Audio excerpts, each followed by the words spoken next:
नमस्कार प्रिय विद्यार्थियों। आइए आज एक बार फिर आप सभी का स्वागत है। हम इस समय आधुनिक काल के प्रमुख कविवर नागार्जुन की कविता का अध्ययन कर रहे हैं और जिसके अर्धांश को, जिसकी कविता की प्रारंभिक पंक्तियों के भाव को आप तक संप्रेषित करने का एक प्रयास मेरे द्वारा किया गया था। आज हम जो शेषांश है, जो अवशिष्ट अंश है, जो अग्रिमांश है, उन पंक्तियों की चर्चा यहाँ पर करेंगे और उन पंक्तियों के जो भावार्थ है उसको समझने का एक प्रयास करेंगे। प्यारे बच्चों, आप नागार्जुन की कविता तुम्हारी यह दंतुरित मुस्कान के भाव को समझने का प्रयास कर रहे हैं। यहाँ तक आपको कवि ने जिस तरह से अपने हृदय पटल पर पड़ने वाले प्रभाव का एक बच्चे की मुस्कान से जो एक चमत्कारिक प्रभाव उसके हृदय पर हुआ और उसको उसने कविताबद्ध जिस तरह से किया है उसको आपने समझा। कवि ने बहुत बिंबों के माध्यम से, विभिन्न अलंकारिक वर्णन के माध्यम से, अनेक दृष्टांत के माध्यम से आपको यह बताया कि वाकई में बच्चे की मुस्कान कुछ ऐसी अप्रतिम होती है, इतनी ज्यादा जीवनदायिनी या आनंददायिनी होती है, तोषदायिनी होती है, जिसका प्रभाव ही अपने आप में अद्भुत है। वास्तव में एक मुस्कुराता हुआ बच्चा, खिलखिलाता हुआ बच्चा जब आपके आंखों के समक्ष दिखाई देता है तो एक तरह से आपके जीवन के सारे कष्ट थोड़ी देर के लिए दूर हो जाते हैं। आप सारे दुखों को भूलकर यकायक एक आनंद सागर में निमग्न हो जाते हैं। आपकी हृदय में आनंद की स्वर लहरियां गूंजने लगती हैं। यह एक भावना है जो एक बच्चे को और मुस्कुराते हुए बच्चे को देख कर करके किसी भी सहृदय व्यक्ति के अंदर ये भावनाएं जागृत होने लगती हैं, ये भावनाएं उद्दीप्त होने लगती हैं। प्यारे बच्चों, आज जो शेषांश आपके सामने प्रस्तुत करने जा रहा हूं उसकी जो शेष पंक्तियां हैं इस कविता की, वह कुछ इस प्रकार हैं कि यदि तुम्हारी मान माध्यम बनी होती आज, मैं न सकता देख, मैं न पाता जान, तुम्हारी यह दंतुरित मुस्कान। प्यारे बच्चों, वास्तव में मुस्कान का बड़ा ही जीवन में प्रभाव रहता है। एक मुस्कुराता हुआ चेहरा यदि व्यक्ति का हो तो समझ लीजिए कि सारे दुखों का, सारे तकलीफों का, सारे कष्टों का स्वतः निदान होने लगता है। आप कितनी भी कष्टमयी स्थिति में क्यों ना हो, कितने भी दुखमयी स्थिति में क्यों ना हो, लेकिन अगर आपने अपने दुखों को कमतर करना है तो जीवन में मुस्कुराते रहिए, हंसते रहिए। प्रस्तुत कविता और प्रस्तुत कवि यहाँ पर हमें यह एक सीख देने का भी प्रयास कर रहे हैं कि वास्तव में मुस्कुराहट व्यक्ति के जीवन की एक ऐसी चाबी है जो हमें अभीष्ट लक्ष्य की प्राप्ति तो कराती ही है, साथ ही सफलता के नए नए द्वार भी उद्घाटित करती है। तो यदि हम मुस्कुराते रहेंगे तो जीवन में हमारा जो लक्ष्य है या जो हमारा ध्येय है निश्चित रूप से सरल भी बनेगा, सहज भी बनेगा और जीवन की ये जो यात्रा है ये काफी आसान भी होगी। तो मुस्कुराने का संदेश देती हुई ये कविता, तो इसकी पंक्तियां कवि आगे चिर प्रवास के बाद जब घर में उसका आगमन हुआ तो किस किस तरह से उसने बच्चे के बाल स्वरूप को देखा और उससे होने वाले प्रभाव का वर्णन तो उसने किया ही। आगे कवि उस बच्चे के अस्तित्व के प्रति, स्वयं उसकी मां को और जिस तरह से उसके श्रांत क्लांत जो एक व्यक्तित्व था, इतने दिनों के बाद, एक लंबी यात्रा के बाद घर में उपस्थित हुआ था, उस सारी थकान को मिटा कर करके जो एक आनंद की अनुभूति जो वह बच्चा और उसकी मुस्कुराहट कवि को करा रही थी, तो इस कवि के अंदर इस तरह के आनंद के भाव को भर देने के लिए कवि स्वयं उस बच्चे को भी और उसकी मां को भी धन्य कहता है। उन दोनों के प्रति कृतज्ञता का ज्ञापन करता है और ये कृतज्ञता का भाव किन शब्दों में उसने आखिर कविता में पिरोया है, यही शेषांश में आगे वर्णित करते हुए कवि कह रहा है कि यदि तुम्हारी मान माध्यम बनी होती आज, मैं न सकता देख, मैं न पाता जान, तुम्हारी यह दंतुरित मुस्कान। धन्य तुम, माँ भी तुम्हारी धन्य, धन्य तुम, माँ भी तुम्हारी धन्य, चिरप्रवासी मैं इतर मैं अन्य। इस अतिथि से प्रिय क्या तुम्हारा क्या रहा संपर्क। उंगलियां माँ की कराती रही मधुपर्क, अरे देखते तुम इधर कनखी मार, और होती जबकि आंखें चार, तब तुम्हारी दंतुरित मुस्कान लगती बड़ी ही छविमान, तुम्हारी यह दंतुरित मुस्कान। वास्तव में प्यारे बच्चों, मुस्कान के संदर्भ में किसी एक शायर ने बहुत अच्छी बात कही है कि मुस्कान से खिला चेहरा हर गम की दवा है, और दुख का कोई भी पहरा इसके आगे न टिका है। तो यदि आप जीवन में मुस्कुराते रहते हैं तो एक तरह से समझ जाइए कि दुख और कष्ट तकलीफों का आपके जीवन से निदान हो जाएगा, स्वतः वह खत्म होने लगेंगे, स्वतः समाप्त होने लगेंगे। तो आप यदि मुस्कुराते रहते हैं तो निश्चित रूप से सफलता आपके कदमों तले होती है। यह भी एक अभिप्राय, एक तात्पर्य इस कविता से हमको मिलता है। तो कवि देखिए आगे क्या कह रहा है, समझिएगा। एक एक शब्द को बड़ा अलंकारिक, बड़ा चमत्कारिक कवि ने वर्णित प्रस्तुत पंक्तियों को किया है। और कवि क्या कहना चाहता है, देखिए, यदि तुम्हारी मान माध्यम बनी होती आज, एक मातृसत्ता के प्रति, एक मातृत्व भाव के प्रति, और एक माता का जो अवदान है, एक माता का जो योगदान है बच्चे की अवस्थिति में, बच्चे की उपस्थिति में, बच्चे के जन्म देने के प्रति, उस कृतज्ञता को प्रकट करते हुए कवि कहता है कि यदि तुम्हारी मान माध्यम बनी होती आज, एक तुम्हारी जो ये उपस्थिति मेरे सामने आज है, और मुस्कुराते हुए जो तुम मुझे भी आनंदित कर रहे हो, इन दोनों के प्रति तुम्हारी माँ सबसे बड़ा कारण। वह अगर माध्यम न बनी होती, तुम्हारे जन्म देने के प्रति और तुम्हारी उपस्थिति के प्रति यदि वह कारण न बनी होती, तो ना तो मैं इस तुम्हारी प्यारी छवि को देख पाता, न तुम्हारे इस मुस्कुराहट का आनंद, स्वयं इसके आनंद का अनुभव कर पाता। और जो मेरे अंदर एक सारी श्रम से उपजात जो एक थकान थी, वह जो एक थकावट थी, वह जो सद्यः दूर होती चली जा रही है, इसका एहसास, इसका अनुभव भी मैं नहीं कर पाता। इसलिए तुम्हारे इन सभी कारणों के प्रति सबसे बड़ा कारण कौन है? माँ। तो इसलिए धन्य तुम, माँ भी तुम्हारी धन्य। कवि आगे कहता है कि यदि तुम्हारी माँ न माध्यम बनी होती आज, वास्तव में यदि तुम्हारी माँ माध्यम न बनी होती, ना तो मैं तुम्हारे इस मुस्कुराते हुए चेहरे का एहसास कर पाता, और न तुम्हारे इस मुस्कुराते हुए चेहरे को देख करके स्वयं आनंदित हो पाता। इसलिए मैं न सकता देख, मैं न पाता जान। क्या नहीं जान पाता, क्या नहीं देख पाता कभी?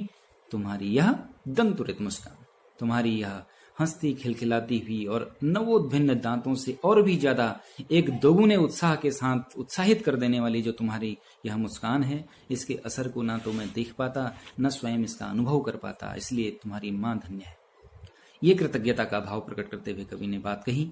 और साथ ही कवि क्या कहता है, प्यारे बच्चों, यहाँ यह भी समझने लायक है वास्तव में कि एक बच्चे के जन्म के प्रति यद्यपि माँ और पिता दोनों का ही बराबर का योगदान है, लेकिन वास्तव में एक माँ जिस तरह से अनेकों कष्टों को सहते हुए 9 महीने में स्वयं गर्भ में पालते हुए शिशु को जन्म देती है, उसका एक बहुत बड़ा योगदान बच्चे की उपस्थिति में, उसके जन्म देने के प्रति होता है। तो जन्मदात्री माँ वास्तव में हम सभी के जीवन में बहुत ही बड़ा उसका उपकार है। उसके प्रति कृतज्ञता का भाव हम सभी का होना चाहिए। इसी भाव से संलिप्त होते हुए कवि ने भी ये बात कही कि वास्तव में धन्य तुम, माँ भी तुम्हारी धन। यदि तुम्हारी माँ न माध्यम बनी होती आज, मैं न सकता देख, मैं न पाता जान, तुम्हारी यह तंतुरित मुस्कान। धन्य तुम, माँ भी तुम्हारी धन। कवि ने आगे अपनी बात को और भी ज्यादा माँ के भाव को, मातृसत्ता के प्रति अपनी कृतज्ञता को प्रकट करते हुए कहा कि धन्य तुम, जिस तरह से तुमने मुझे आनंदित कर दिया, तुम्हारी इस मुस्कुराहट ने मेरे अंदर सारी तकलीफों को, सारे कष्टों को पल भर में दूर कर दिया, मेरे अंदर आनंद का संचार कर दिया, मुझे आनंद रस में, वात्सल्य रस में निमग्न कर दिया। इसलिए धन्य तुम भी धन्य।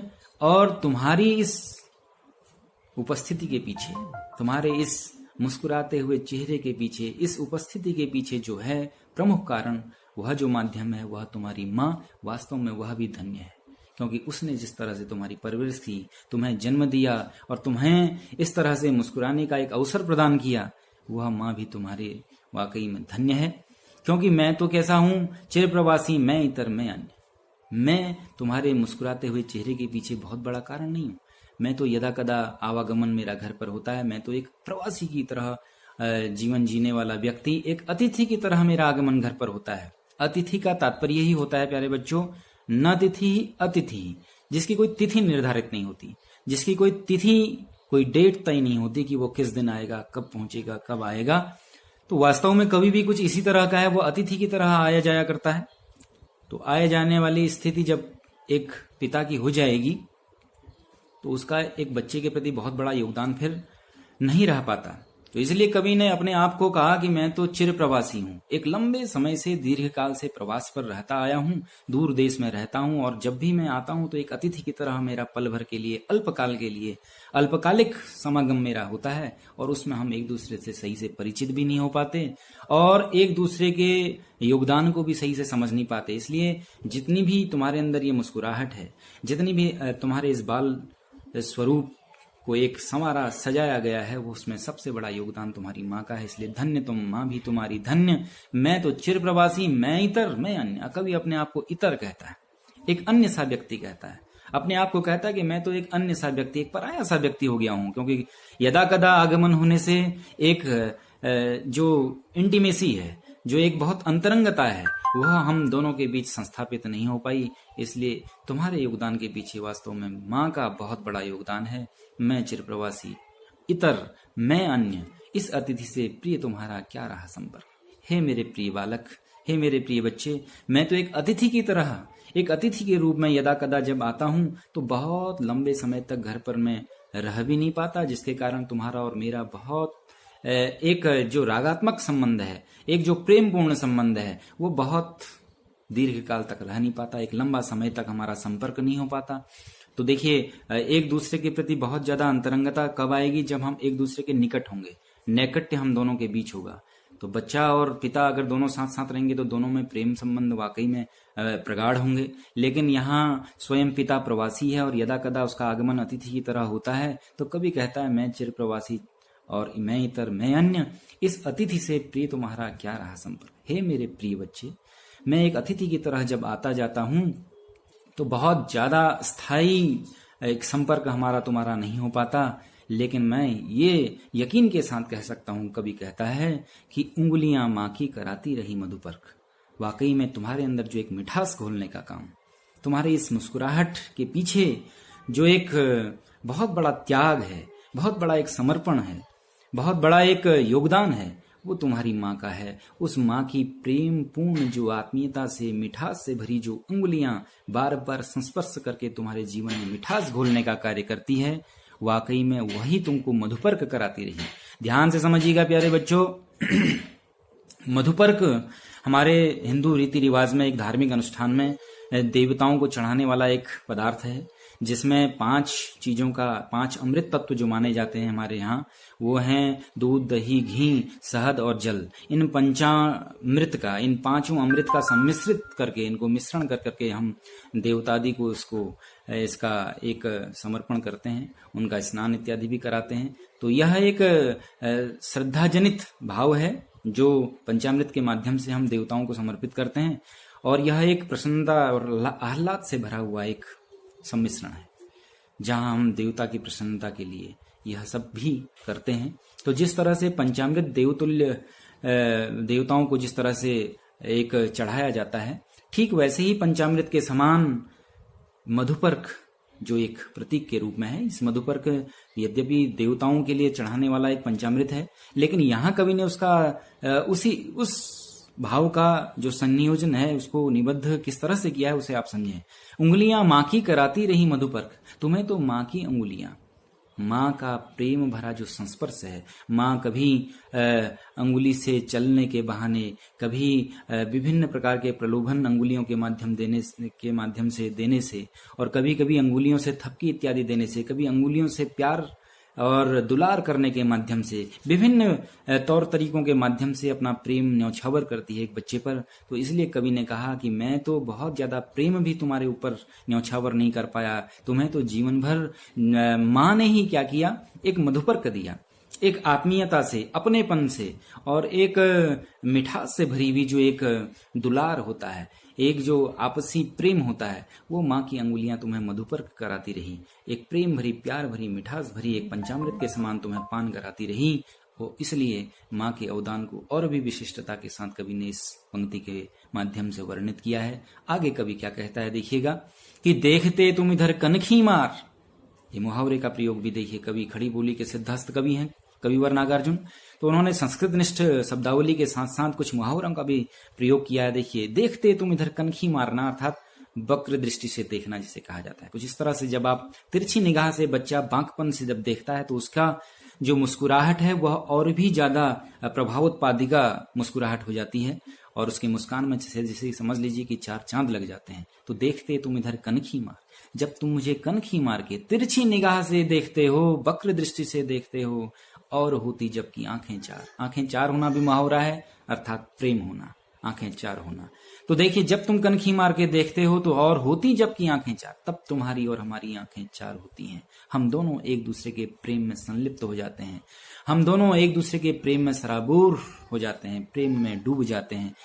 तब तुम्हारी यह दंतुरित मुस्कान, जब दोनों हृदयों में जब प्रेम प्रस्फुरित होने लगता है, प्रेम का उद्घाटन होने लगता है, और जब हृदय से प्रेम फूटता है, तब वास्तव में क्या होता है? तब तुम्हारी यह दंतुरित मुस्कान, तब दांतों से युक्त तुम्हारी यह मुस्कान, नए नए उगाए हुए दांतों से भरी हुई ये मुस्कान मुझे लगती बड़ी ही छविमान, मुझे और भी ज्यादा कांतिमान, और भी ज्यादा प्रभावोत्पादिका, और भी ज्यादा असरदार मुझे मालूम पड़ती है। कवि ने फिर से एक बार उस दंतुरित मुस्कान के बारे में यहाँ पर इस तरह से वर्णित किया। तो प्यारे बच्चों, इस कविता के मर्म को, इसके भाव को इस तरह से आप समझें और संबंधित जो प्रश्नोत्तर हैं उसे हल करने का प्रयास करें। जहां आपको अगर कोई शंका है तो जरूर आप प्रश्न कर सकते हैं। आप सभी का धन्यवाद।